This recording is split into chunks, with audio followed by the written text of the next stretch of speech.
What's up, fellas? Welcome back to yet again another episode of the Blind Pig, courtesy of BGObsession.com. It is a pleasure to see you guys. And before we jump off, quick intros. Top left is Bob. Hails on the board as Neo. Bottom left is Mark. Hails on the board as Ohm. Bottom right is Paul. Hails is Canadian Hog. Top right is John. You can track him down as Boone. And I am Derek. You can find me as Silent Threat. I was trying to go into this podcast with every intention to avoid talking about Dan Snyder. But he found a way to somehow look worse than he has already to this point. And that's saying something. Which is, I mean, he's the antithesis of Gandhi at this point. That if you could be Eddie, if he used his powers for good instead of evil, we might, world peace might have been achieved. It just this as far down this rabbit hole as we've gotten. Quick recap. Let us promise that we will never put Gandhi and Dan Snyder in the same sentence unless we're talking about opposition. But quick recap. I'm sure everybody knows, but I just want to run it down and get you guys' instant reaction. Earlier today, the Attorney General came out and said that there's going to be a press conference tomorrow, first at noon. I think it's now been moved to 1 o'clock, saying that there's a big announcement regarding the Washington Commanders. I believe there was an article not too long ago in the Washington Post that the DC Attorney General was investigating Dan Snyder and improprieties to fans and withholding their season ticket in the security deposits or whatever you want to call it. I don't think they actually called it the contracts, but whatever they put down under false premise and stating that it was unlawful and all of these other things. Well, Dan Snyder found a way, like we said, to become even worse scummy than he's ever been, issuing a statement. I think somebody ought to read that for the record. I can read the statement into the podcast. Yeah, I do. All right. Here's the statement from the official Commanders PR team. That is an oxymoron. Less than 3 months ago, a 23-year-old player on our team was shot multiple times in broad daylight. Despite the out-of-control violent crime in D.C., today the Washington Commanders learned for the first time on Twitter that the D.C. Attorney General will be holding a press conference to make a major announcement related to the organization tomorrow. The Commanders have fully cooperated with the AG's investigation for nearly a year.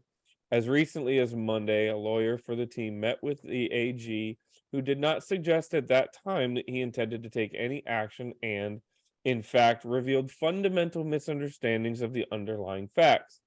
It is unfortunate that in his final days in office, Mr. Racine appears more interested in making splashy headlines based on offbeat legal theories rather than doing the hard work of making the streets safe for our citizens, including bringing to justice the people who shot one of our players. First off, any editor would know that you cannot have a run-on sentence that just literally was an entire paragraph. So that's just the grammatical part of that situation. But please react, guy. I hate to have to say that I would love to hear your response to this because we shouldn't be here, but please fire away and let me. I can't wait. Well, the first thing I'll point out is that it's getting a lot of attention. I mean, you talk about being classless and tasteless. It's kind of like there's a favorite horror movie of mine called The Dead Zone, where Martin Sheen at the end of is running. He's running for governor or something, but he's going to be the eventual president of the United States, and somebody tries to assassinate him, and he grabs the baby the woman next to him is holding and puts it up in front of him. That's kind of Dan Snyder in a nutshell.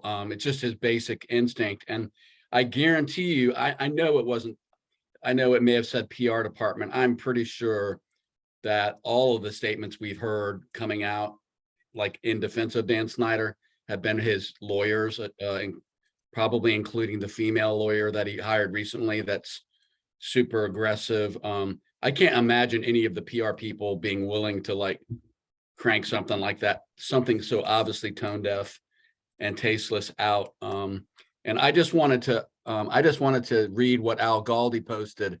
I thought it was summed it up pretty nicely. Al Galdi said the combination of low class and low IQ is a terrible one, but we've had it at the top for 23 plus years. Can't end soon enough. So I think that's all that sums it up for me. Yeah, in the political climate we've got right now, just coming out of an election, when I first read that, it read to me like some of the worst of the Twitterization of politics, the kind of thing that desperate political campaigns put out. That is the whole idea of getting out in front of a story, right, and try to create the narrative. It's trying to minimize everything. It's beyond tone deaf. It is. And this is a pretty low bar that's been set around here for how bad something is going to be before. I'm still sorting through this one. I can't believe that anybody hit send on that with a franchise in the NFL. The NFL, which is one of the great corporations in the world right now. I am not being particularly eloquent here because I'm still mad and trying to sort through how that could have been written in the first place and then sent. Mr. Racine, now there may be some truth there. Mr. Racine might be playing politics and he might be grandstanding a little bit. None of that matters. The only thing they should have done and could have done was to just let it ride. Don't say anything. And they couldn't do it. It's just that verbal diarrhea has gotten so bad. Maybe it's a sign of desperation. Maybe it's truly a sign of desperation and he knows it's over. That's my hope. If I were a strategist trying to help Dan plot the fastest way to get the owners to expedite the sale of this team, I would have helped somebody write that statement. Because that statement reflects poorly on the entirety of the NFL. Does. I understand that this is just one of 32 franchises. And so theoretically, it's just, it just reflects poorly on a 32nd. But, this is no longer a country that paints with fine-tipped brushes. We paint with broad brushes in the United States now, and you get too close, and that broad brush covers you too. And it doesn't get much closer, I don't think, than the 32 owners are to each other. Now, they may have an arm's distance from Dan, but it ain't far enough. And that statement is, I understand the concept of misdirection. I get it.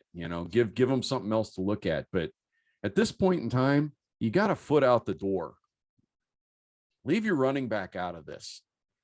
Leave Brian Robinson out of this. The kid's done nothing other than some superlative work this year to recover from a horrific situation and get back on the playing field as soon as humanly possible. So I thought it was quite interesting that Brian Robinson Jr.'s agent came out and basically expressed his displeasure with how the team handled the whole situation. And when I read that comment just a few minutes ago before popping on here, I couldn't help but think that at this point, this is finally probably going to be a distraction for this team.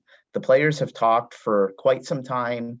When you hear them, speaking in press conferences or to the media in the locker room or whatnot, about how they try to just control what they control within their walls and ignore the noise.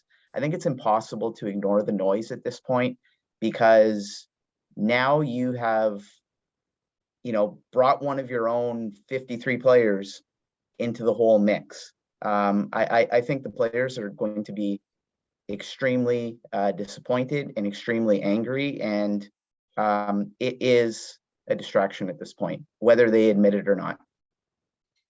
I do think Bob made a good point, and I posted something similar on Twitter a little while ago. You know, if Dan Snyder, you know, what do they say when you're in a hole, the first step is stop digging, and Mhm. he's still digging his little heart out. But I think if anything's gonna, we've been talking a lot about how long is this sale gonna take, you know, because we want it to be, you know, Tomorrow. yeah, we want it to be pretty rapid. I think Tomorrow, let the news break while we're talking. But yeah, go ahead. I just think that they might get him out, they might find a way to get him out, you know, in an expedited fashion. And we're not even talking about what's going to come out tomorrow. You know, it may turn out to be, you know, relatively minor, or maybe it's a lot worse than what we've talked about. But I just think the NFL's got to be so tired of this guy just constantly making PR messes Well- that they have to, you know, they have to navigate. Look, I don't believe this statement for a second, but let's just go into La La Land and think nothing that the Attorney General said was that it was going to be negative. What if he was going to come out and say, we have found nothing to hold Dan Snyder accountable? Now I got $20. This Dan has a really good idea what they're going to say tomorrow. Not according to the statement, No, because they not just according to- found out about it on Twitter, apparently. I mean, I hear you, Derek. My sense is that you're not going to call a press conference that you know is going to get all kinds of attention to say, we got nothing. If No. you're going to do it that way, you just release a quiet press release that gets Fair. read in the news. That's my instinct is no, there's going to be an announcement here. Of And I some think- sort of Fair. charge. And I think the team, I think Snyder and his attorneys, they've got some idea of what's coming, and that's why there's so much anger and vitriol in that. And what should have been a professional statement of, we look forward to demonstrating that, you know, we operated within the law, and instead of doing what any normal attorney would do. Of course, Dan Snyder won't hire normal attorneys who he listens to. He hires people that he can, you know, harangue, or who are probably have similar character issues, you know, that align with his own. So anyway, it's unfortunate, but again, it's kind of like, you know what, Dan, just keep going, bud. Just keep Danning. I wonder if work out for us. every other owner has received phone calls and inquiries from their local press. What do you think? How about a reaction to the statement that the Commanders put out today? You think they're tired of getting those phone calls? I imagine they are. Yeah. Here's the other thing is, and I know we all believe that it's a foregone conclusion Dan Snyder sells, but let's just again play the okey doke and say that no, he somehow comes out of this thing. And first off, I don't know if you guys will agree with me, but if he comes out of this thing still owns the team in 2 years, I think I'm out. Like I don't think I can do it anymore. I think the fan base would literally revolt. I think they'd literally like be people. But And he thinks let's it was say- bad that when Tanya got, you know, Right, harassed. booed, Wait yeah. to see if he were to somehow try to renege and maintain control. It'll be Armageddon at that point, I think. let's say hypothetically he does. Is there a player that even comes to Washington? And money might even be off the table. You know, Brian Robinson's not going to sign an extension. He'll never play here again. He'll finish his contract and say, nope, I got 31 other options. I'm out. Even if it means he doesn't play. Like, what are you doing? You're alienating. First, you alienate your fan base, the people who literally butter your bread. And now you're alienating the people who work for you that are going out there to attract the people that pay your bills for. I read that and I heard it in the car. I couldn't believe it. I could not believe it. It sounds like the last desperate thrashing around of a dying, it's a dying animal and it's lashing out. Well, like Brian McNally said, the Commanders might want to Google what the DC Attorney General is actually responsible for. Is he that dense that he thought the district attorney came out and said this and not the Attorney General? Like, I don't understand it. The Attorney General doesn't pound the pavement and beat the streets to take crime off, even if it wasn't in poor taste. It's not even like he would have anything to do it if he wanted to. This is not a statement that's designed to impart truth. Derek. I know. This is a statement. This is a statement that is designed to deflect attention. This is a statement designed to get somebody talking about stuff that is anything but whatever is going to be talked about in that press conference tomorrow. And as much as I hate to say it, to a certain degree, it's succeeding, because what are we doing? Yeah, I mean, it's Dan being Dan, right? We've seen this kind of behavior for decades. It's I know. really right in line with everything else he's ever done, and every story, all the crazy list of transgressions that damn Snyder on Twitter came up with, that's 100 examples long, the long history of Dan Snyder. I mean, and what you start to realize is all of the stories that you've heard over the years that you're like, oh, that can't really have happened. That can't be true, that someone like Dan Snyder would do that. And you're like, yeah, it probably is true. All of it's probably true. So he's really doing us all a service. Because if there was any doubt about who he is and who he's been, I think he's removed that doubt. And I think, like what we were saying when we first talked about this last week, I guess after the news broke, is if he thought by making it vague about the Bank of America hiring, and it was maybe he's going to sell part of it, if he thought that was going to work in his favor, he grossly misread the situation. Because think about it now, when this happened a week ago, it still seemed possible that he would sell part of the team. We're looking at minority owners and how might that work. I can't even envision that in the current climate with as far as this has gone now. I think that ship has long since sailed.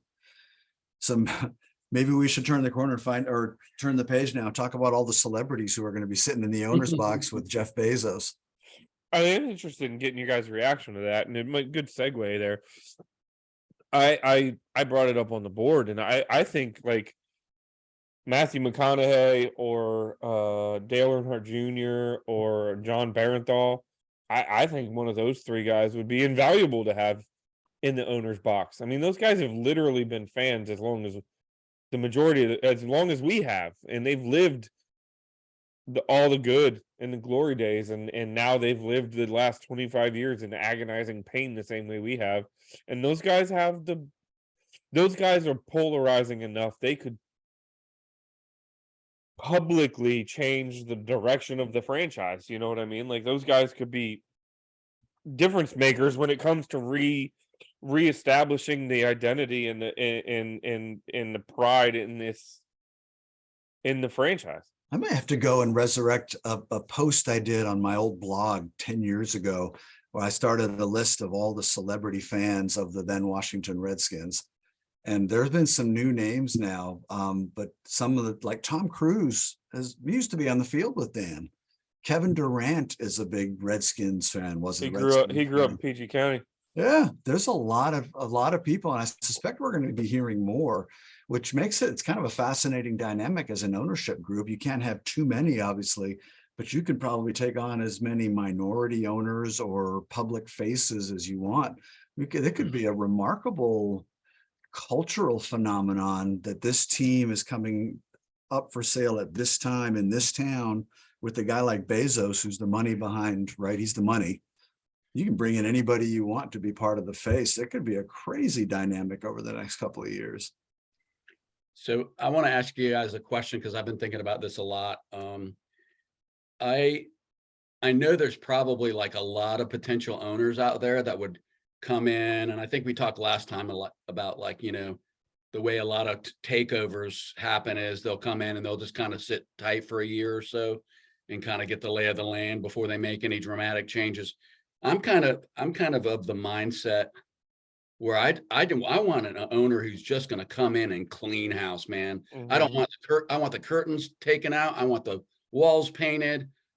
I mean, I'm not talking about like the secretarial staff. We don't need to fire folks like that. But as far as the front office and the coaching staff, I mean, I'm at a point where I'm like, let's just clean out the garage, man. Let's like truly start over. And whatever happens from that point on, the new owner is responsible, and whoever the GM is, assuming we have one. I just don't want any more like tweaks of some setup that supposedly is going to work if only we get the right guy at the top. Because I think it goes a lot deeper than that. I think the whole organization is tainted. I at this point. think you could see that potentially if it's especially if it's Bezos, pardon me. He pronounces it Bezos. But yeah, I mean, his management style is not one of deliberateness.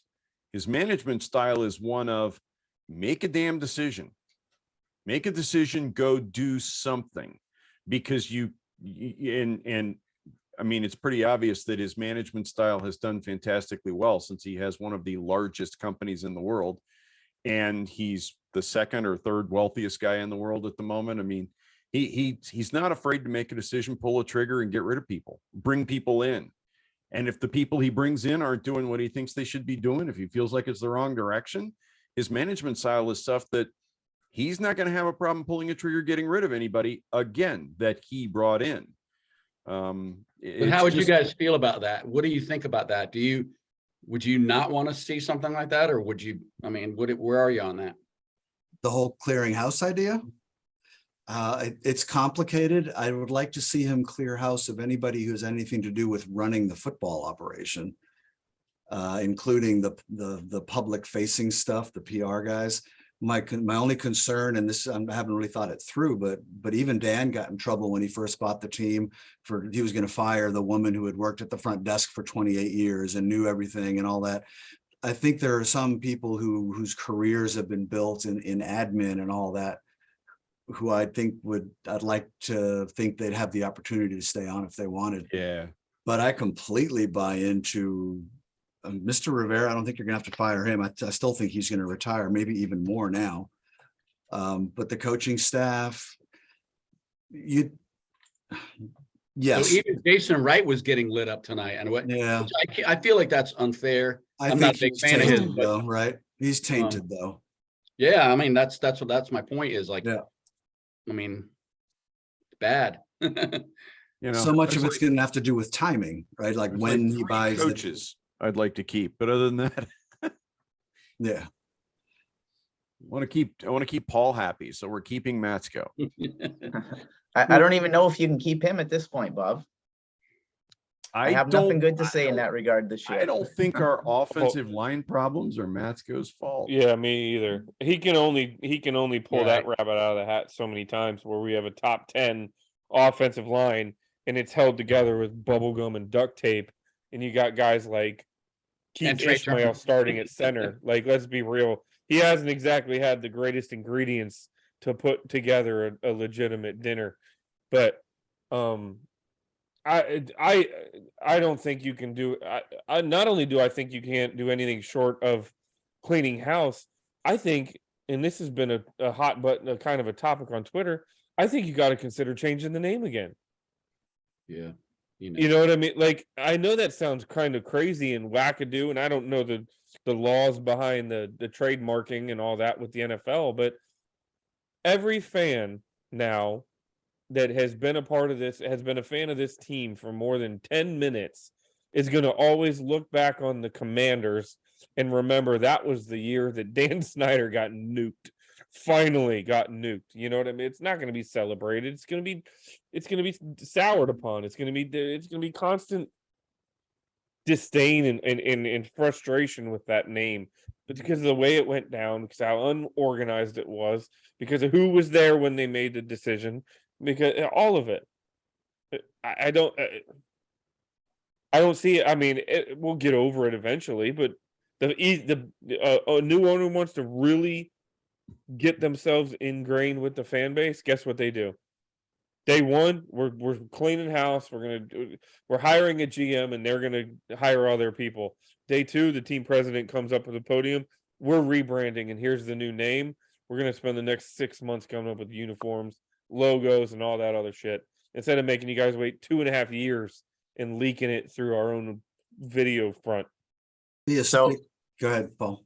No, the only thing that I wanted to say is just to tag on to what Derek said.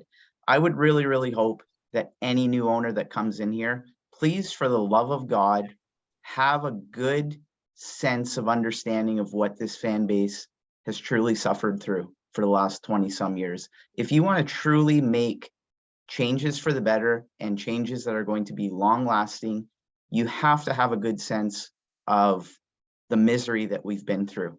In the absence of that, you run the danger of possibly making, I hate to say it, some of the same mistakes that have made us a perennial loser for years and years. Well, and that, to my point, that's why having one of those people that, like Matthew McConaughey in the building, it's he's lived it, he's felt it. We're not doing it that way. You know what I mean? Like this fan base would, he could be that voice of like, look, if you retire Sean Taylor's jersey this way, it's not going to happen. You know what I mean? People will put up with it, but this ain't the way to do it. If you're going to treat Charles Mann like this guy's like a legacy player. Brian Mitchell, all of these guys, these are the people, and he's the one that can name these guys. Obviously, Dan Snyder didn't have that within him, and he knows it. And that's what makes it even worse, is that Snyder supposedly grew up idolizing these people, and now he treats them like a puppet, and so I hope you're right, Paul. I hope that they can, and we bring somebody in who can actually relate to that. It would make a huge difference. I think no one's going to want to hear this, but I think we're going to have to be real patient with this thing. The announcing a new owner is going to be the easy part. An owner then taking the time to do all the things we're talking about and do it right, from building a front office for the football thing, from rebuilding the PR, to studying the history and reaching out all that. I think we're going to have to be patient. I think we could be looking at 2 or 3 years while a new ownership gets the ball rolling and gets any kind of momentum. It's going to be hard, but I don't know about you guys, but to me, it almost feels like we're going to be getting the proverbial expansion team and getting a chance to start fresh with the one advantage. There are some players on this team. Yeah. There are some guys under contract who can play. This is not starting from scratch. This is a potential playoff team with from jump. I'm trying to make myself think about being patient. I don't think, even if they voted on this thing tomorrow and the new ownership can start thinking about next year, I still think it's going to take them 2 seasons to sort of get some of the big things we're talking about, name change maybe, and rebuilding the Redskins park and the facilities and all that. It's going to be a long haul for whoever takes over. It is, it is. And I think a lot of, honestly, I don't care how long that takes, Mark. What I care about is seeing some kind of progress and not being, not just the laughing stock, but the outright embarrassment of this league. Think about how bad things have had to get for us to be more embarrassing to the league than the Lions, than the Jets, who are playing some respectable football this year, by the way. I think back to the years of the Bagheads in New Orleans, years and years and years of that, right? And we make all of those teams look great at the moment. We make all of those ownership groups look great at the moment. I think a lot of what we're going to see is very much going to depend on the timing of this. I want it to be fast. I want it to happen quicker. But I've done a lot of digging around as far as the time is concerned. And unless somebody like a Jeff Bezos or a Michael Dell just picks up the phone and calls the NFL and says, I'll give Dan a ridiculous amount of money to get the hell out of the way right the hell now, to do this right now, I will write an $8 million check to have the team by Thanksgiving. I don't think this happens until the league meetings in March. I just don't think it's going to happen any faster than that. And Dan Snyder says, "Hold my beer." I would love to eat those words. That would be awesome. If Dan wanted to say, I would hold his beer and I wouldn't even spit in it if that's what it took. But, I may be wrong, but I don't think that the owners are restricted to waiting until any owners meeting. I think they could call a special session anytime they wanted to. In fact, that's one of the things that I ran across was during the sale of the Browns to Jimmy Haslam. Haslam agreed to a price with Lerner it was announced, the agreed price and the agreement to purchase the team were announced on August 2nd. And in the Cleveland papers, it was reported that Roger Goodell had the power to call a special session of the ownership to vote on Haslam's purchasing the team. I'll And go chose even not to. further, Bob. What if the NFL decides, you know what, we're going to pay you this agreed upon price, and we'll hold the team in trust for the next owner. We'll pick the new owner. Here's your money. Get the hell out of Dodge. Well, the NFL already owns 40%. Well, no, the NFL owns a certain dollar figure, Derek, not a percentage. They loaned True. him an amount of money. Yes, The true. team is valued at a whole lot more than yeah. So I don't know what that, and of course, obviously Dan's paid part of that back over the course of the last year, that since he bought out the minority owners. Maybe, unless he bounced the checks. Well, really. and that's possible too. But just from a business standpoint, I don't see this getting done in time to replace the on-field staff. That happens sometime between the end of the season and right after the Super Bowl. If somebody wants to wait and interview assistant coaches on Super Bowl teams, that's when that happens. I'm with you, Bob. I think it might be a mistake for new ownership to try to rush it in time for getting a new scouting staff in place, being ready for the draft and free agency. That doesn't happen overnight. There's going to, at worst, they have to retain enough people to have a viable off season while they figure out the longer term. That's all I meant about the whole thing about being patient. I don't want to be patient waiting for the sale. I want us to be patient waiting for the new ownership to get the train on the tracks and get going. Especially because the owner is not going to be making, I don't care if it's Bezos or whoever it might be, the owner, I would hope that this time we do it a traditional manner. We hire a highly capable GM and then and ask he or her, what is it you need, and get out of their way. And that it takes time. That's the part that takes time, because I was even looking online today, like I Googled 2023 prospective GM candidates, and there's nothing out there even on the web where reporters are speculating like who are going to be the next great GMs that are potentially out there. So I think that's the part where you might be right. It could take a couple of years before they, from a business perspective, if I were Jeff Bezos, I would reorganize the front office and I would bring in my own GM.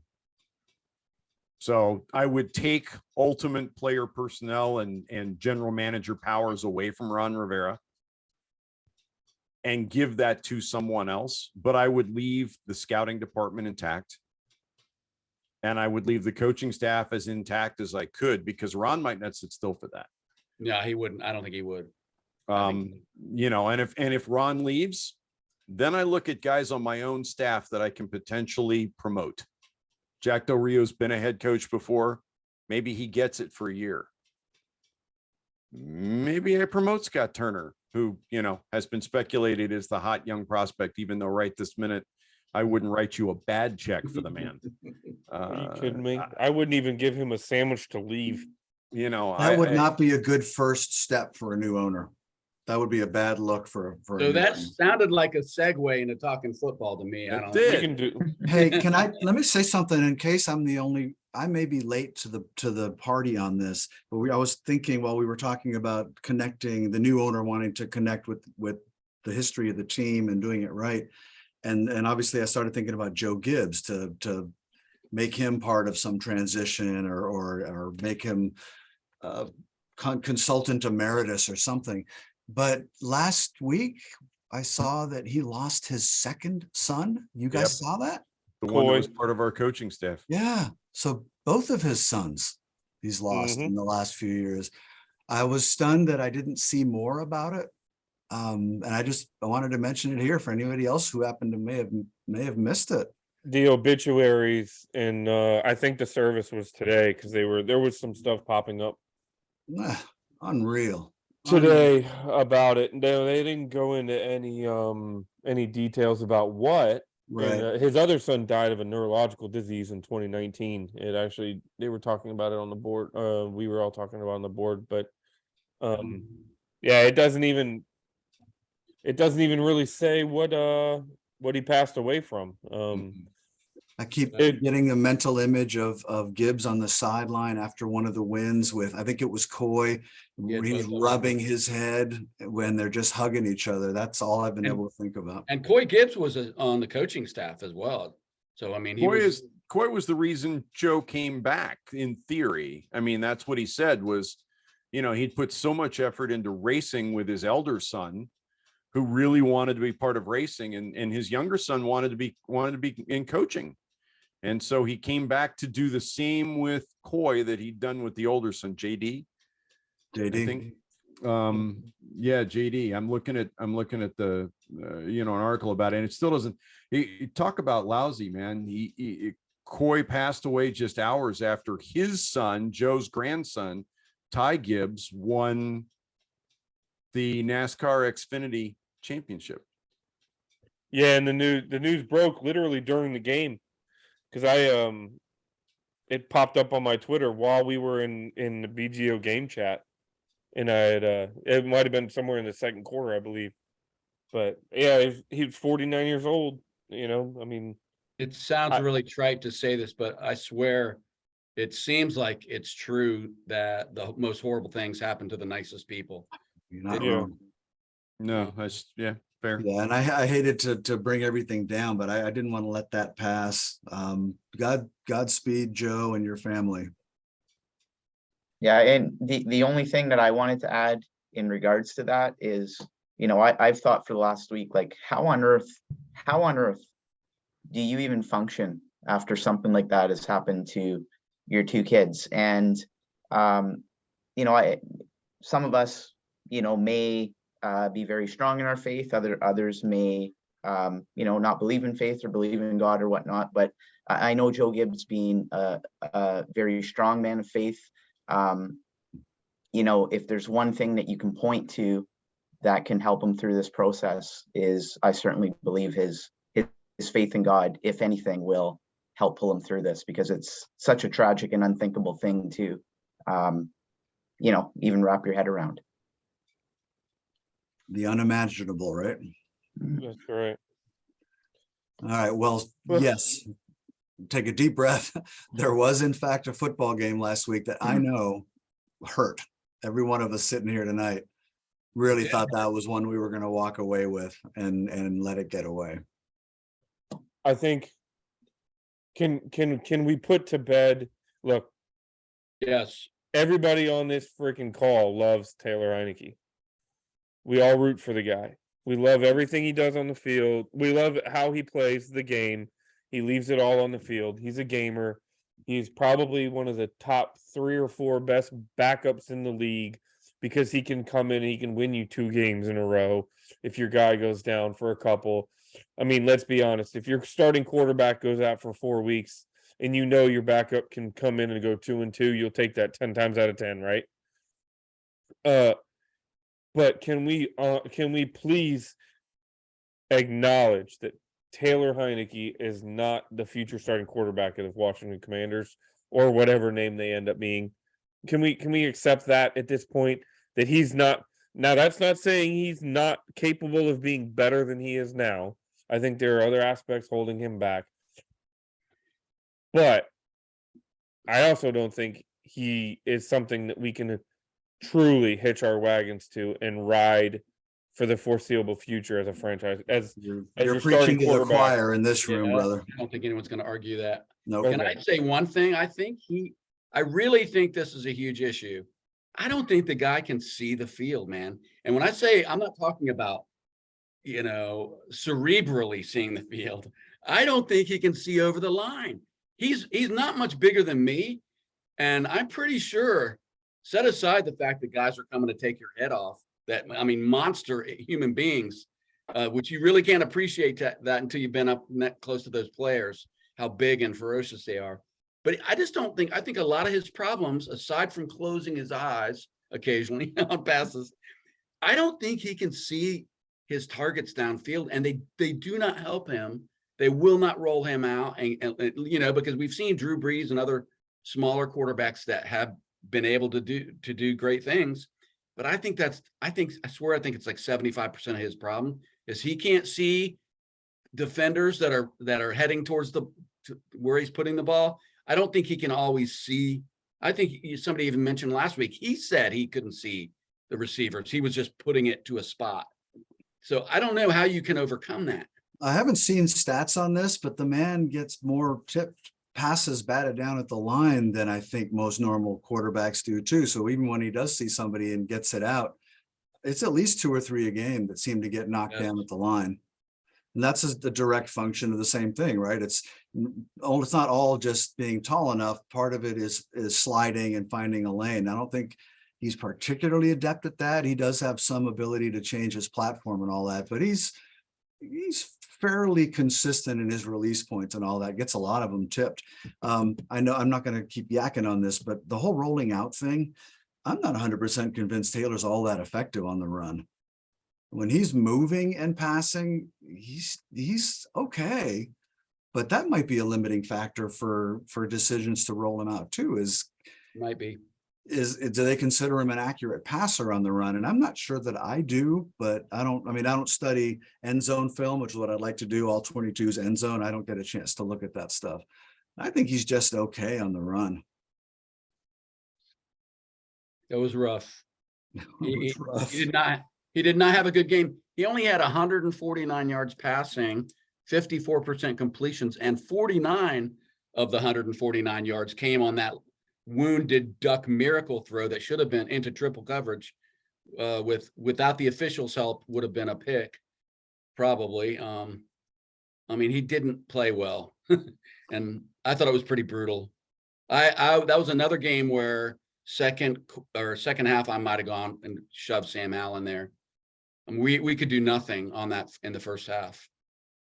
In a lot of ways, Taylor Heineke's play over the last few weeks has resembled one of the key characteristics of this team under Ron Rivera in how we are so slow to start. I believe for the second straight game, he had like under 70 yards passing in the first half. And that's always been characteristic of Rivera teams. We cannot come out in the first half and get anything going. It's like the guy almost needs three quarters, 2.5 quarters to wake up type thing. And over the long haul, it's not going to be sustainable, operating under those conditions.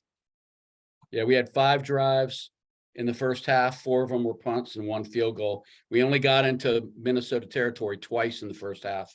That was it.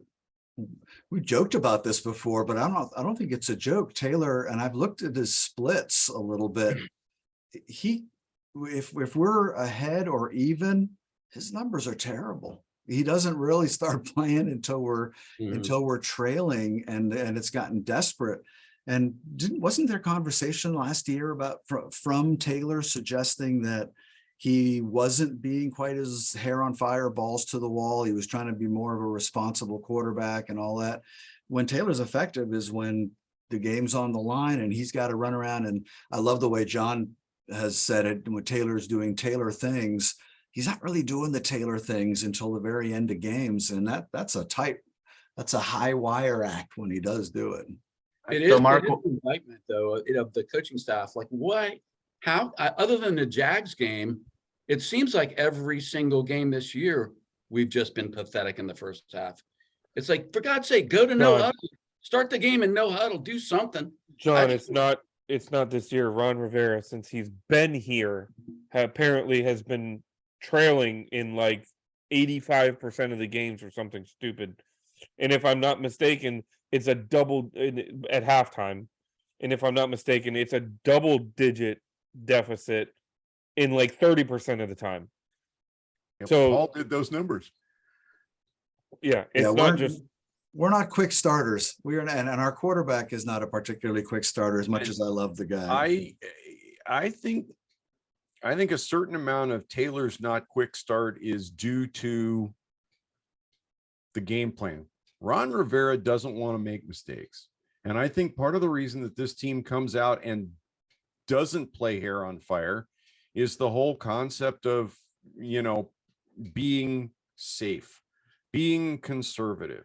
Ron's a for all that people call him Riverboat Ron, I am fairly certain that that gambler mentality, that gambler label has been foisted upon him due to late game necessity. Not because he's naturally a gambler. I don't think he's naturally a gambler. You watch the way this team plays early in the game, it is relatively conservative and safe play. And I think if they'd come out and take the shackles off and let Taylor run around and do Taylor things from the off, yeah, there'd be a few extra turnovers early into a game. But you know what? When did he throw that pick 6 against Green Bay? Was that the second quarter? Mhm. It wasn't a 6, but he got down into the goal line. But yeah, you're right. Close enough. And I would much rather this team come out hair on fire, to use that term, from the get-go and go down in flames gloriously, trying to beat the living bejesus out of somebody from the off, rather than figuring out how to play in the middle of the third quarter and coming up about 12 minutes too short. I'm tired of that. We are one of those middle of the pack teams that has a fairly stout defense that's going to keep us in most games. And I suspect the coaches understand that they are limited at the quarterback position and they can't attack. And the way they're going to win games is by shortening them with time of possession, trying to play good defense and be opportunistic and win it in the fourth quarter. And that's like a 50-50 proposition, right? Every game comes down to a play or two. I like the idea, Bob, of what you're saying. It sounds good to me, but I think they know that maybe you don't want Taylor running no huddle and throwing it 50 times a game might not be a very good recipe. Yeah, but my issue is the time to play that game plan, Mark, what you're talking about, that let's shorten the game. That was when you had Carson Wentz in the backfield. That was when you had a guy in the backfield that could throw a frozen rope 60 yards and actually hit a guy in the hands. Taylor can't do that. The other problem with that approach is, I think you're probably right, Mark. That rings true, everything you just said. The problem is you have to recognize that I'm not a very smart coach.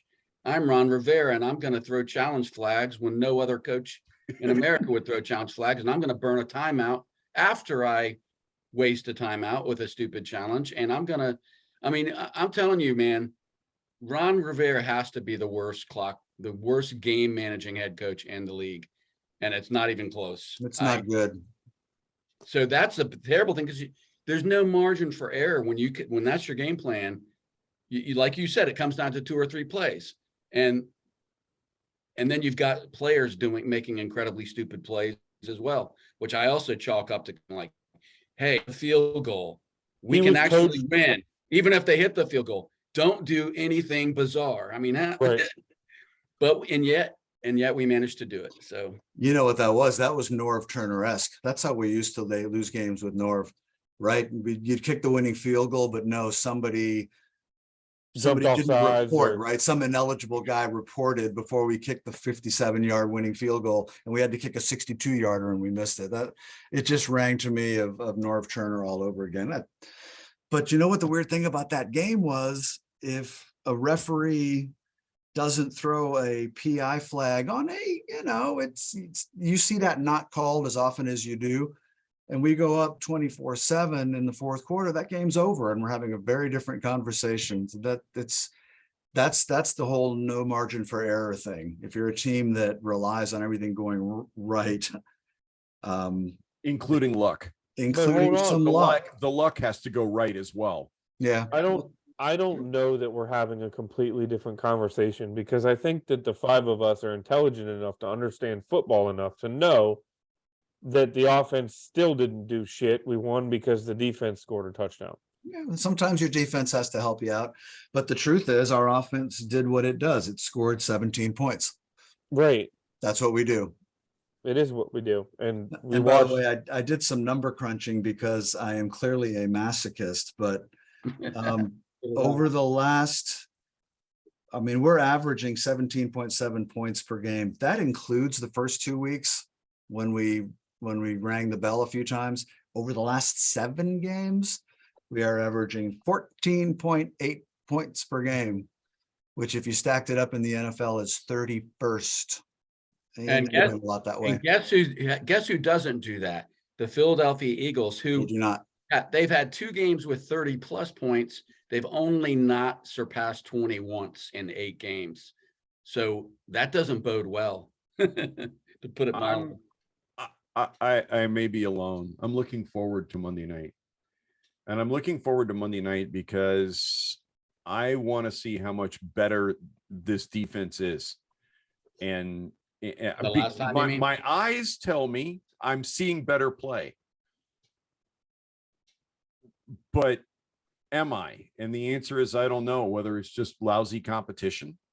I mean, you know, let's face it, the Green Bay Packers aren't great anymore. You know, everybody we've played is flawed. Philadelphia is not so flawed. They're not, but their wins, here are the wins they've had: Washington, Jaguars, Cardinals, Steelers, Texans, Lions. Those are all bad teams. The only good teams they've beaten are Dallas and the Vikings. I'm not saying they're not good. I'm just saying they've also beaten up on some pretty shitty competition. Well, they're playing the another other thing- team Monday night. I'm sorry. I know. The other thing to consider, and I hate to say it this way because it makes you feel even more doomed, is we were completely capable of winning that game on Sunday and we chose not to. Whether you Yeah, want That to hurt, man. That one hurt. That's probably the most painful so I think so far. we are perfectly capable of competing with Philly on Monday night. And I say competing, I'm not saying beating, I'm not saying dominating, control. We are completely capable. There is enough talent on this roster to compete with Philly. And I believe we should have every reasonable chance to be in the game with the ability to win it. The problem is it going to come down to, are we going to see the same team we've seen for the last 5 weeks? And that's the same team we saw against Chicago, that it literally came down to a goal line stand. You know what I mean? That gave up a big play. Is that going to be the same team that we saw this past week? That, again, we couldn't get out of our own way and we allowed them to have the ball for an additional 2.5 minutes at the end of the game to eliminate our ability to win. Yes, Mark, you're right. The margin of error is so small. But guess what? We're still losing games. So at some point, we got to change something. I'm not saying we need to go straight. Oh, what the hell's the name of that damn coach? Chip Kelly, Eagles offense. We're going to run 80 plays on the game and just drain your defense. But I was so excited when I saw Armani Rogers go in motion and take a handoff and run it for 20 because we had never seen it before. I remember you saying in preseason, that's what you wanted to see, something different this year. Right. Yeah. But guess what we did see again and again and again this past weekend? We saw Taylor Heineke in the backfield with an empty backfield on 3rd down. We Yeah. saw Taylor Heineke run a fucking quarterback draw on 3rd and 9. I would almost applaud the ingenuity on 3rd and 2. I but heard 3rd a and breakdown 9 of that play. Did you guys, any of you else hear it? It was Cooley or somebody did a breakdown of that play. The first option on that was like a read option thing. He had, I think, one of the backs, it may have been McKissick or something, with 3 blockers out in front of him in the right flat. It was supposed to be like a little quick screen, like either throw or run. and he chose wrong. The Well, quarterback chose wrong. the That throw to makes Logan sense to me. Thomas. The throw to Logan Thomas that sailed and was intercepted. Logan Thomas was not only open, Yep. but there were 2 more receivers wide open in the middle of the field. Now, is it all on Taylor? I mean, a lot of it is, but then the other part of that is Scott Turner can scheme guys open, but then he can't put his players in position to succeed. Scott Turner, the good offensive coordinators know what the defense is going to do before the defense knows what the defense is going to do. So they manipulate them and then they take advantage of it. Well, that's So- one. The last time we played the Eagles, that was the game they sacked Wentz 9 Yeah. times. I had like 5 Nine. One, sacks in the 2, first 3, quarter. 4, 5. 6, 7, 8. And Devonta Smith chewed us alive. I mean, I don't even remember Miles Sanders in that game because all you saw was Devonta Smith going up and down the field. And 40 that's, yards. but see, everything we said before that first Eagles game is what this team is doing right now. What'd we say? You got to run the ball to slow the pass rush down. They can't stop the run, but they've got enough offense that most teams end up throwing the ball a lot, which just positively plays right into the defense, the defensive strength of the Eagles. So you've got to run the ball. You've got to, again, shorten the game, right? What are we doing now that we didn't do then? How many times? I didn't look it up. 30. I looked up a couple of. How many times did Wentz throw the ball against Philadelphia? We ran the ball. We basically split 50-50 this week against Minnesota. It says that Taylor dropped back 28 times and we ran the ball 30 times. Yeah. But at least 3 of Taylor's 4 rushes were scrambles after dropping back to throw the ball. So, sit down and do the math. It works out to almost dead even as far as throws versus runs. And we only ran 60 plays. With our defense, that sounds like a potential recipe for a close game with Philadelphia. I'm not saying a win. Our current pick'em champion on the board said he wasn't picking Washington this week, and I'm with him. So Yeah, I really had to think hard about that this week, but that was one of my faster decisions. The tough thing is Hurts is having an unbelievable year. yes. I mean, he really is. He's got 68% completions. The guy that we thought wasn't an accurate passer last year, and he's only thrown 2 picks the entire season. 2 picks. So He's the having hope, a hell of a year. the hope this week for me is that this is one of those, like a trap game for the Eagles, right? The numbers are preposterous, right? The Eagles are the second highest scoring offense in football. Our defense is like we're the 26th ranked scoring defense. By the way, the Eagles are leading the league in turnover margin. They are plus 15. The next closest team is plus 7. Your Washington Commanders are minus 4. So this sets up as a potential really ugly game. It looks like a mismatch, but it's a division game. We know them, they know us. It's the kind of game, if our defense plays well and the line contains Hurts and they don't give up all the big plays, I think this is a game we could be into the fourth quarter and hope things bounce right. But I wouldn't put my hard-earned dollars on it. No. Is it my imagination, or do we play a lot worse at home than we do on the road? It just No, we're seems pretty much bad everywhere. Sorry, that was a hanging curve. I haven't looked at the records, but we don't seem to be particularly strong at home. If there is one thing that I would like to see this coming weekend, or I should say on Monday, I suppose, is just looking for some compete from this team. We weren't very resilient in that Minnesota game. The St. Juiced pick 6 gets called back, and basically it was like this team had a flat tire afterwards. They couldn't recover. Logic would suggest that might carry over into the Philadelphia game, and we just might very easily get slaughtered. I hope this team can show some recovery and some bounce back. I don't expect a win, but compete. For the love of God, compete. They got the Texans and Atlanta coming up afterwards. And, for all intents and purposes, this team could be 6-6 after 12 games. Despite how ugly it has been, this team could be 6-6 after 12 games. But you have to go into Philadelphia and you have to compete, because if you just go in there and let them walk all over you, well, it's pretty safe to say that, you might not have a good result against Houston or Atlanta. So you got to go in there, you got to compete, and you need to give your group some reason to believe that this season is not wiped out, regardless of the result on Monday. How do you guys? Go ahead, Mark. I was going to ask how you guys felt about let's project that things start this week against Philly like they did last time, and we're down 24-0 before everyone's found their seats. Would you guys favor a change at quarterback at that point to see the rookie? In game. Mhm. No, not That would against be the a tough spot Philadelphia- to put the kid in, right? Not against the Philadelphia defense. No. I mean, it goes back to what we've talked about, which is some coaches make player changes because they're trying to win the game. Ron Rivera, we don't know why he does what he does.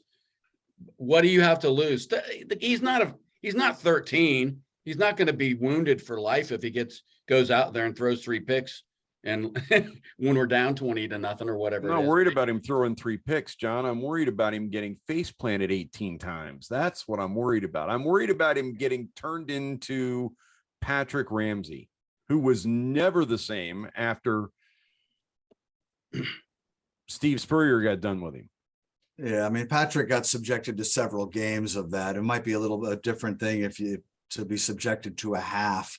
It was a sandbag question. I wouldn't do it either, particularly because of the stage against one of the top defenses in football who get after the passer. And if he comes in, it's because we're trailing big, meaning you got to throw it.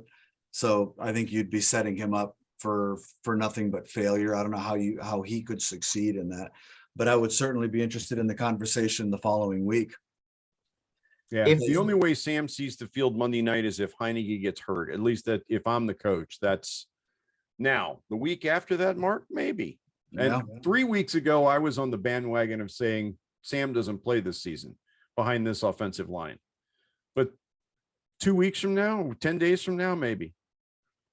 My one concern, and I am not suggesting not to go that route and give Howell an opportunity at some point. My one concern and one thing that I often question is, how do you go explain that to the Terry McLaurins and the John Allens in your locker room, who you have, essentially given long-term contracts to, that want to win? So if they legitimately have an opportunity to mathematically still get into playoffs, how do you explain that to those guys, and how does it go over well in the locker room? That's my one question. So let me ask a question similar to that. We got Sam Howell in the 5th round, right? Because he had a bad senior year. A lot of his players left. The year before that, he was expected to be a 1st rounder. If we had drafted him in the 1st round, we might have started him 6 games ago. We might not have even gotten Carson Wentz. It's like, you know what? People start rookie quarterbacks every GD year. Look at Bailey Zappi. What are you afraid of? We can't score 3 touchdowns a game. Ever. What are we afraid of? Put him in the damn game. If Heineke sucks, do it. Come on. Well, amen to that. And Paul, to your point, I'd like to think guys like Terry and John Allen, if Taylor's playing badly enough where the move seems like it might be in order from the coaching staff, I'd like to think that they're professional enough to recognize the need to do it too. And the other big factor in this is we don't know what, and John mentions this all the time with Ron and what his motivations are. It's a more complicated situation for the head coach. He wants to win games. If he was the first year of his contract, I think he'd be much more likely to put a rookie in because he's trying to build for the future and see what he might have next year. I'm not sure Ron plans to be here next year. So we don't really know what his motivation is going to be about. Do you give the rookie a chance, or God forbid you put Carson back in when he's ready, which is going to make fans go crazy. It would be different for me if Heineke looked good. If we were losing, but Heineke was playing decent. He's not playing decent. He's missing wide open guys. I mean, like pretty much on every single play. And he's getting guys killed. Like, you don't think Curtis Samuel didn't feel it after he had to make that play? You know what I mean? Like, he probably didn't even think that there was a chance that Heineke was throwing the ball. Yeah, but I don't think he felt it. I think that the arms went up on the officials and the adrenaline took off, and Curtis Samuel didn't feel anything. Not in the moment, but To answer your question, Paul, I think that Terry McLaurin and John Allen are probably as frustrated about they're looking at this offense and saying we're still only scoring 17 points a game. You know what I mean? So as much as they probably love Heineke and they want to win, the adverse to your point is we're not winning with Heineke either. You know, like anybody who knows football well enough to have the eyeball test knows we should not have won the game against the Packers and we should not have won the game against the Bears. Right? The Bears game came down to literally a play at the goal line as time was almost expiring. The offense was on the sideline watching that. They had no control over the outcome of that game, and they had not done enough to win. The defense did enough to win. Yeah. Same thing with Green Bay. Green Bay had a shot at the end of that game to do something. And a game against the Colts, Michael Pittman drops a ball crossing the 50-yard line with Terry McLaurin and John Allen looking on. So those guys might, I wouldn't shut the door on the idea that those guys are looking at it like we should be up by 12, 14, or 17 points at this point in the game and not sitting here watching, hoping our defense can make one more play. You know what I mean? I think those guys are painfully aware of the fact that we are 2 plays away from 6-3. And 2 And plays we away are- from 1-6 or 1-8. Yeah, I was gonna say 2 plays away from 2-7, but yeah, you know, I mean, those guys they're professionals. They've been around this game since they were old enough to walk, and they aren't kidding themselves. They know. The other thing to think about is that they are professionals. They know that the likelihood of this team getting sold over the next 6 months is high, which means that there's probably going to be a regime change. There's probably going to be new coaches. So if Sam Howell gives them any opportunity to win for the long term, because he is the youngest quarterback on the roster, they see him in practice. So we don't know what they're witnessing. I've seen him in the preseason and the guy's arm flat. He looked better than Wentz or Heineke in the preseason. I'm not saying that says anything, but he did. Right. So they probably see a lot more than we do. So I wouldn't, and I'm not saying you are, Paul. I'm just responding to anybody who would come with the same. I wouldn't be so quick to dismiss the idea that Terry and John Allen and pick your long-term vet that we hope stays here for the next decade isn't like, let's give the kid a shot. Why not? I mean, look what Bailey Zappi did in New England. He, you know, he might have beat Mac Jones out for the starting job going forward. My only concern with making that change is that for whatever reason, even when he's not playing well, the rest of the team plays better when Taylor Heineke is under center. This team, and it's undeniable, this team plays harder for Taylor Heineke than they do any other quarterback. Don't know why. Can't explain it. The offense scores the same amount of points. I understand that, but the defense plays better football, Derek. Yeah, it's hard to know if that's a corollary. I know. Yeah. Is it causation? I think we've seen progression from the defense. I think William Jackson not being on the field anymore is a big part of that. By the way, question. Is the absence of Cole Holcomb part of that too? He's been out 2 games now. We didn't just take William Jackson off the field. Cole Holcomb's been on the sideline in street clothes because he's injured. Yeah, we're doing it with smoke and mirrors at linebacker, although we should probably mention Jamin Davis, right? This guy has stepped up. All of a sudden, he's starting to look like the guy that we might have hoped that he might turn into. Mr. Davis is playing downhill, and I like it. He's playing fast. He's playing hungry. I'm very pleased with what I've seen there. Well, I think the one thing that I don't think so, Bob, but one thing, it's not just about Cole not being in there. Cam Curl is making the defensive adjustments. So that could be a difference. You know, I mean, it could be. I don't know. Just asking the question because, like I said, Jackson's not the only player we took off the field. Isn't it funny how we didn't mention Jack Del Rio once tonight? 3 or 4 weeks ago, we were sending him packing. No, rightfully so. We're talking about a completely different defense. We had him as an interim coach at one point. So yeah, and Jack, if you're out there and you're listening, I apologize. Yeah.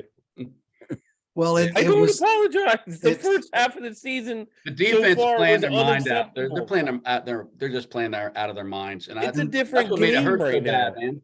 That's what made Sunday hurt so bad is that was a heroic defensive effort. I know it wasn't perfect, but man, they kept us in it the whole way. they had attitude, right? They played with attitude and a chip on their shoulder, and it was nice to see Against a really good team. against the a really good, yeah, against the good offense. One of the better offenses in football coming in. There And- are media people saying, because Minnesota plays Buffalo this weekend, right? Yeah, up in There are Buffalo. people pegging that as a potential Super Bowl matchup. I don't think Minnesota can get by Philadelphia. No way. I didn't say I agreed with it. I'm just I saying that also- there's people who get paid to analyze Alan- the NFL. I also Allen didn't don't practice today, dude. I also don't think Kirk Cousins can perform under the spotlight of the NFL playoffs. I think Well, he I don't will think melt down. Allen. I don't think Allen's playing today. But he's Yeah, a great that's- dancer. He I is a should great have worn dancer. some swag and had the shirt off when we I thought about it, John. I was like, no. For the poor people who watch on YouTube, I Oh, didn't that wanna made do me that to so them. here. That was just getting pissed on after you already felt like you'd been. Some things you can't unsee now, right? Yeah. Damn it, Kirk. Yeah. All right, So boys. you know what, a name that we didn't mention, and we were talking about the quarterbacks. We are all of a mind that we do not want to see Carson Wentz back on the field. Is that correct? Or at least not up to the point where it's going to cost us a second instead of a third round draft pick next year. No, He can do 69% of the offensive snaps or whatever, but not 70. I mean, at this point, I'd rather see him than Heineke. I hate to say that. I never would have thought I would say that, but Yeah, I'm not sure I'm all the way there with you because he was sacked 23 times. At least he was sacked twice as many times per game as Taylor has been. We still scored 17 points a game, mind you, because Yeah, that's what we but- do. But Mark, the opposite, the opposition of that is if you looked at the game log, it was trending down. I believe he was only sacked twice in that Chicago game, right? I don't remember the numbers. I do remember we scored 12 points in that game. I don't. Well, he also had a broken finger. it's kind of like, would you rather have gonorrhea or genital warts? You know, which one? Here's my only statement to that is we don't know what. Here's the only thing that we've learned this whole season is that Heineke is probably not the guy. We can make some deductions that Wentz isn't the guy, but Wentz has only played 5 games in this offense, and he's doing the exact same thing that Heineke's doing after playing 5 times that many. Yeah, our poor boy Taylor, I looked at his numbers over the course of his time here. His numbers this year are projecting out exactly the same as they did last year. He's going to give you about 1.7 touchdowns per game and 1 pick per game. Mhm. And the pick usually comes At the worst time. 6 or late in the fourth quarter. We used to crush Kirk Cousins for throwing the big pick at the worst time. I mean, Taylor does the same thing. He's just a nicer guy and I like him more. He's got elite attitude. That's what I say. He has a lead attitude and moxie.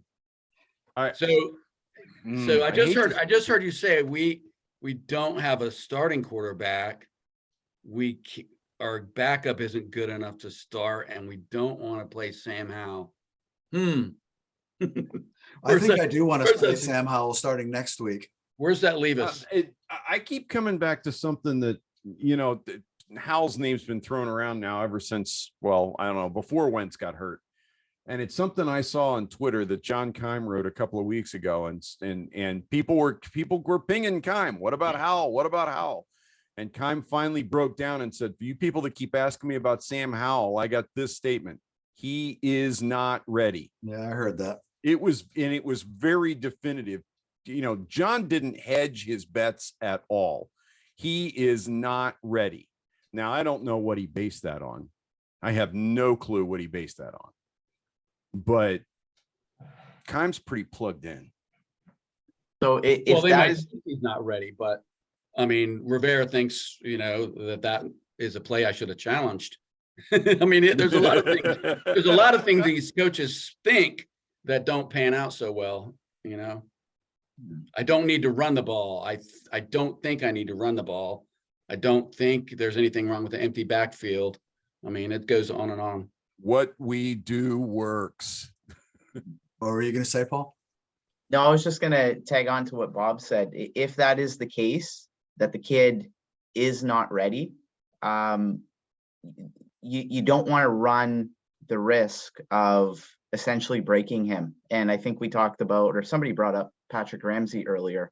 The last thing you want to do is, essentially shatter someone that you believe might have some potential in a long-term future in this league. So as hard as it is to swallow, sometimes it's, maybe better to play it a little safer, so to speak. And I know that's hard to say, and I know that's hard to accept when you've had to watch what we've experienced at the quarterback position this year, which hasn't been pleasant. I'd like to think that an NFL coaching staff presented with this set of circumstances and facts, that you've got a rookie who clearly is limited in terms of his ability to read defenses and run a sophisticated NFL offense. If you're in a position where we are, where your season is almost likely not going to result in a championship, you are trying to discover what you might have next season, assuming as a coaching staff you want to be back here. You need to see what the kid looks like under the lights. So you design an offense that is tailored to a young rookie who's got a good set of legs. You have him run. I mean, Robert Griffin III couldn't run an offense as a rookie, but we found a way for him to be the rookie of the year and to have success because they tailored an offense to him and they found something that might work. I would like to think that you could do both, that you could start the rookie who may not be ready, but give him enough of an offense to have a chance to make some plays and score 17 points. But here's the thing as well. Tailoring an offense to the skill sets of our players is clearly not something that is a strength of this coaching staff. They just seem very, very stubborn in that regard. I resisted the urge to cut you off when you said if you have an NFL coaching staff, Mark. Oh no, I knew where I was going with that. I know you did. I know, which is why I resisted the urge, because you were going somewhere with it. But yeah, I can't wrap my brain around the thought that you guys really think that Patrick Ramsey was a great quarterback. He just got sacked too much. That guy was not. He was a great quarterback. Nobody said that. I never said he was a great quarterback. I know, but the implication is, he got ruined.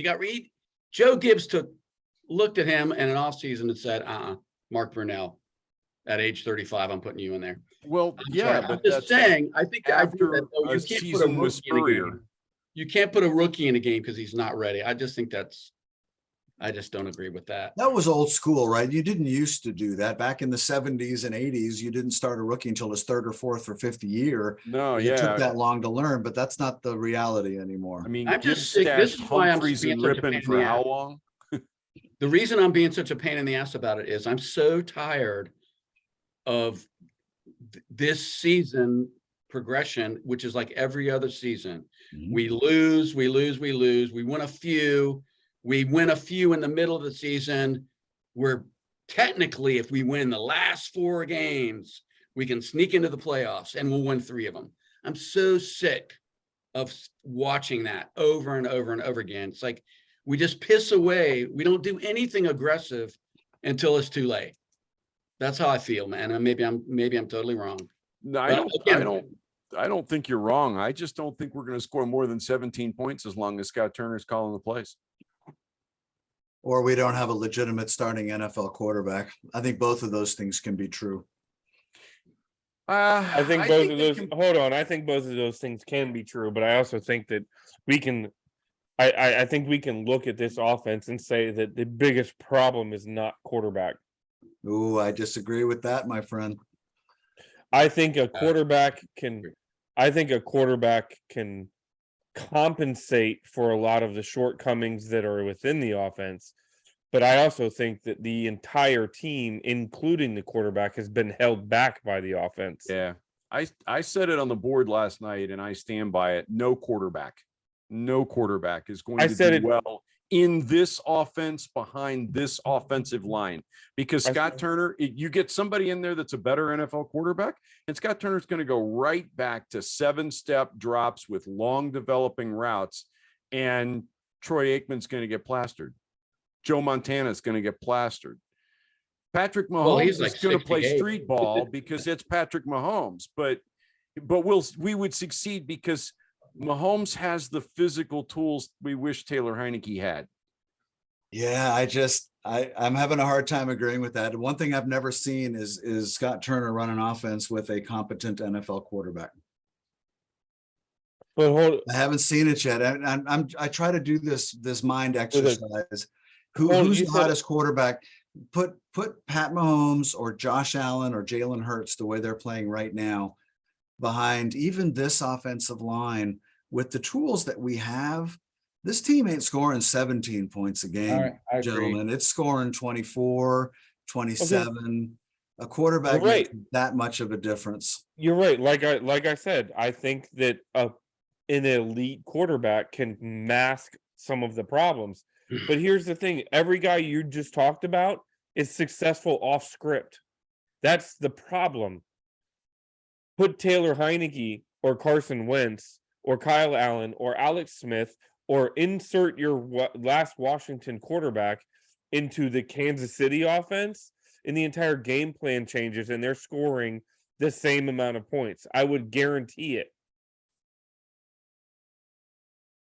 I think Not you willing just to go said the quite that opposite far. of what you were trying to say. No, my point was good coaches elevate bad players. Great players can elevate bad coaches. And I'm not really think that's- defending Scott Turner here. I'm just saying, I don't think our biggest problem is our offensive coordinator.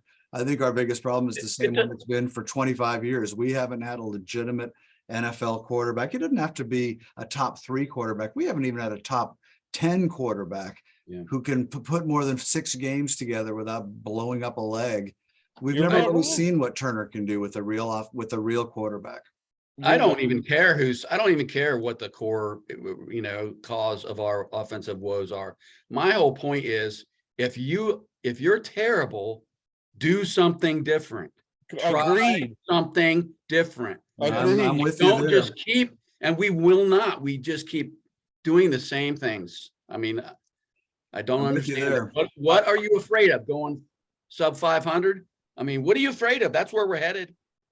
Is another missed playoff season. We're only like, I mean, I just don't get the logic. It's like, we don't want to make a change because we're still in the playoffs or in the playoff hunt. It's like, you're always almost in the playoff hunt. It's not going to be different this time. You're going to lose more than you win, and you're going to miss the playoffs by a game because I'm with you. The NFL is one of the most pedigree bound institutions in the world. If you're a first round draft pick, and this gets worse with the quarterback position. If you're a first round draft pick, you play almost invariably. Jamin Davis didn't play much last year, but Jamin Davis, I would argue, is the exception to that rule. Most first round draft picks play and start. Why? We spent a first round draft pick on you. That's a pedigree move. It has nothing to do with what you're actually doing on the field. Coaches know they're going to get persecuted if they don't start their first round draft pick, unless that guy is sitting behind a future Hall of Famer, a la Aaron Rodgers on the bench for 3 years behind Brett Favre, right? If you're an undrafted free agent, I don't care how talented you are going to wait your turn, and you are probably going to wait longer than you should have. And there's a sliding scale in between those things. Tom Brady never would have gotten a chance if the guy in front of him hadn't gotten hurt. We're talking about pretty much hands down the greatest quarterback to ever play the game, depending upon your metrics, right? And if your metrics are, I don't know, yards, touchdowns, or Super Bowl rings, Tom Brady owns all of those. He never would have seen the field as a 6th round draft pick if the guy in front of him hadn't gotten hurt. So do you think that part of the math these days with starting rookies, particularly at premium positions like quarterback, is because you've got a finite amount of time to make your assessment before their rookie contracts run out, and you've got to pay them stupid money. You've got to see what they can do. You can't put a quarterback on the bench for 3 years, start him for 1, and then decide if you're going to re-sign him to that big second contract. I think that may be part of the math now on that. That's part of the math. I think another part of the math is that the quarterback position has become significantly more athletic, Mark, and the older a guy gets, the less athletic he is. Look at Russell Wilson this year. Yep. And how much of his game is predicated on athleticism, and he's obviously lost a step. Is he going to recover? Yeah, probably to a certain degree, because he's going to get his hands on the offense. He's going to wrap his head around something new. He will get back to something close to Russell. But 31-year-old Russell is not the same athlete that 23, 24-year-old Russell was. Patrick Mahomes' game is going to change too, and we're about to get to that point where he has to start changing it. So it'll be interesting to have that problem, wouldn't it? Yes, it would. I'd pay a lot. All right. So how bad's it going to be, guys? Let's get our predictions on record. I'll go first. I usually make everybody else go first. I think it's going to be a competitive game. We'll be within 2 possessions. I think we'll probably be within 1 possession into the second half. And then I think something will end up happening where ultimately, the cream rises to the top and they find a way to pull away. I don't think they hang a 40 burger on us, knock on wood. I think it's something closer to, I don't know, 27 to 18 late, something weird happens where there's a missed 2-point conversion or something. What do you got, Paul? I don't think it's going to be pretty.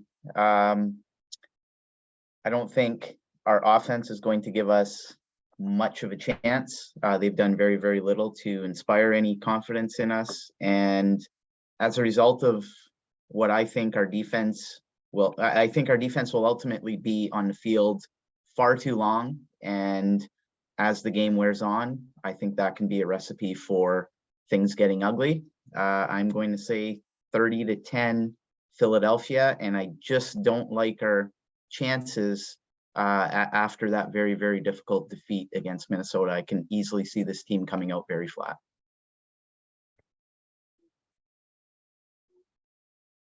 Yes, losing. Come on, John, save us. No, I'm not picking. I would have been almost perfect in pick 'em this week, except I believe my team could win a trap game. Last week was a trap game. It was perfectly set up for us. We just wore blaze orange and started doing jumping jacks as the geese were flying in. But I can't pick us to win this game on Monday night in particular, which we haven't talked about. We don't generally do well in big spotlight games. We have won some big games in Philadelphia. I will acknowledge that. But well, and let's be real though. Recently, we've had prime time. I think the last.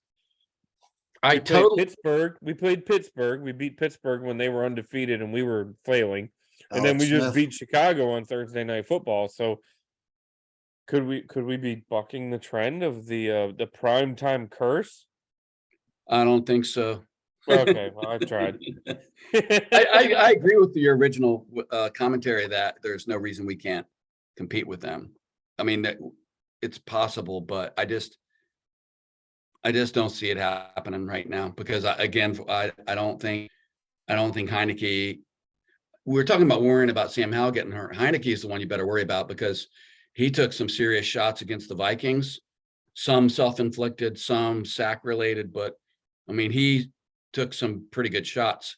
I don't know how much more of that he can take. And coming up against a team that sacked us 9 times, I don't think our offensive line has drastically improved since then. So we may see Sam Howell. I hate to say it, but like you said, it might not be because they want to put him in there. But I'm probably looking at like 37-10, 37-13, something like that. Sorry. I can't pick him every week. What do you got, Bob? Come on. I don't know how to follow that.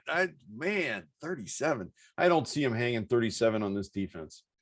I just don't. I mean, only one other team has held Philadelphia to less points this year than we have, and that was Arizona.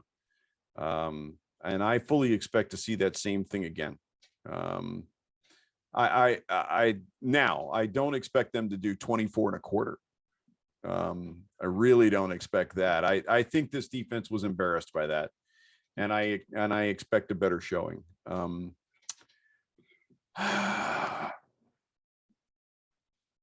24-13.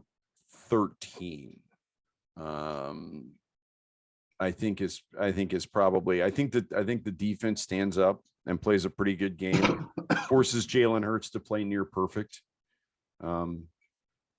I think it's probably uncomfortable for Philadelphia in the first half and very comfortable for Philadelphia from the middle of the third quarter on. I don't think they worry about it from the middle of the third quarter on. But yeah, I 24-13. Yeah, I've got nothing very different from what you guys were saying. I think we start fairly well. I think there's going to be this mad adrenaline going on in Philadelphia on Monday night with their undefeated team, and they're going to be looking to put on a show. What I do see happening is a defensive score, a strip sack, fumble return, or a pick six, where it starts to snowball. I think we'll be down by 10 at the half. And I think we'll hang in there in the third quarter. But I mean, Philly may do the same thing they did last time in the second half. They kind of let the air out of the ball because they didn't need to score anymore. They shortened the game, they ran it. So I don't think it'll be a huge score. I'm guessing I'll go 30. They'll hang 31 on us. And one of those may be a defensive touchdown. And we will score, wait for it, 17.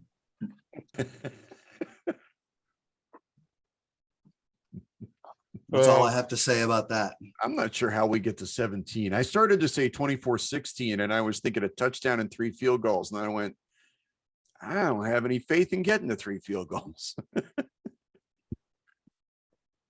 If we can find a way to force a couple turnovers, I think this game could get interesting, but I don't know. It's tiring. Can we just fast forward to next Wednesday and have our podcast ahead of the game against Houston? Can we just make that happen? I'm ready, brother. Maybe we'll have news about new ownership group by then. Maybe. Well, you guys make the pain a little bit pleasurable getting on here every Wednesday, even if just to mix it up. Well, if I had a nickel for every time I'd heard that. Yeah. So, all right, boys. Thank you very much. We'll Love you guys. All right, guys.